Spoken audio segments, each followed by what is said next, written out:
Alain Delon est l'un des derniers monstres sacrés du cinéma. Conscient de sa rareté, il se fait, et pour cause, les années passent et les soucis de santé s'accumulent. Pour la première fois, Objeco vous raconte son état d'esprit. Rien ne va plus pour Alain Delon. Après avoir enterré les femmes de sa vie et amis, il fait un constat amer. On vous dit tout. En regardant l'évolution d'Alain Delon, l'équipe d'Objeco n'arrive pas à contenir son émission. En effet, plus qu'un acteur mythique, son physique atypique ne cesse que de hanter celles et ceux qui ont croisé sa route. Sur un tournage, il n'hésitait pas à redoubler d'ingéniosité pour se démarquer. Si vous voulez en avoir le cœur net, on vous invite à lire cette anecdote. Ce moment où il tente de tenir tête à Jean Gabin ainsi qu'à Lino Ventura ne peut laisser personne indifférent. En ce qui concerne la gent féminine, on a du mal à citer toutes ses conquêtes. Pourtant, dans son âme, elles sont peu à avoir autant compté que Romy, Nathalie, Mireille ou encore Rose. S'il avait pu, il aurait eu des enfants avec chacune d'entre elles. Hélas, le destin en a décidé autrement. En parlant de décadence, les rapports avec son fils Anthony n'ont pas toujours été. Pour preuve, à l'intérieur de son livre Entre chien et loup, il n'y va pas avec le dos de la cuillère. Or, l'AVC d'Alain Delon va tout remettre en question. Devenu plus proche, la tempête semble avoir enfin cédé sa place à l'apaisement.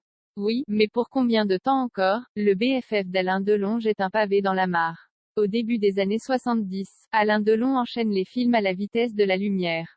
En coulisses, sa compagne de l'époque Mireille d'Arc décide de mettre sa carrière entre parenthèses. Comme pour se sentir importante dans les yeux de l'homme qu'elle aime, elle s'occupe de la construction et décoration de leur havre de paix. Surnommé Douchy par une poignée de convives triés sur le volet, la résidence secondaire de l'acteur est le seul endroit où il peut souffler. Ce n'est pas un hasard s'il décide de s'y rendre plusieurs fois par an puisqu'elle possède tous les ingrédients de la zen attitude. Perdue en pleine nature, au moins, les paparazzis n'auront pas accès. Interrogé par la presse, Anthony Delon ne souhaite pas s'étendre sur la santé de son illustre géniteur. Par contre, Michel Drucker accepte d'en révéler un peu plus. Je sais qu'il a repris du poids. Hélas, la disparition de Belmondo l'a beaucoup assommé. D'ailleurs, la dernière fois que je l'ai vu, c'était à ses obsèques.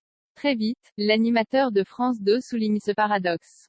Je pense qu'il a refait surface, même si on ne se remet pas d'un AVC comme ça à un certain âge. Le mari de Dany Saval maîtrise le sujet à cause d'une banale infection qui a failli lui coûter une jambe. Il a lui-même passé tout le premier confinement à l'hôpital. À présent de retour le dimanche après-midi, il lance une bouteille à la mer. S'il est en forme, il est le bienvenu dans mon émission parce que j'ai un bon rapport avec lui. Nostalgique d'une certaine période, il persiste et signe. Avec Brigitte Bardot, c'est le. Après nous avoir raconté que Cupidon lui a fait vivre une belle histoire d'amour avec une infirmière, Alain Delon tire les conséquences de son pépin sanitaire. Je me sens plutôt bien même si je suis fatigué et que je marche avec une canne. Très vite, le masque des mauvais jours revient au galop. Effrayé par ce qui l'attend au tournant, il précise à ses fans de ne pas se faire de faux espoirs. Ce n'est pas demain la veille qu'on le verra sur le devant de la scène. Dithyrambique, son verdict et son appel. On sait où on va et comment ça se finit. Quand Alain Delon ose comparer son passé et son présent, il tire les conclusions qui s'imposent. Bon, évidemment, ce n'est pas toujours dit de manière délicate. Après tout, préférant la franchise aux pincettes, il s'exprime sans ciller. La vie est devenue insupportable, elle ne me fait plus astérisque NVIE.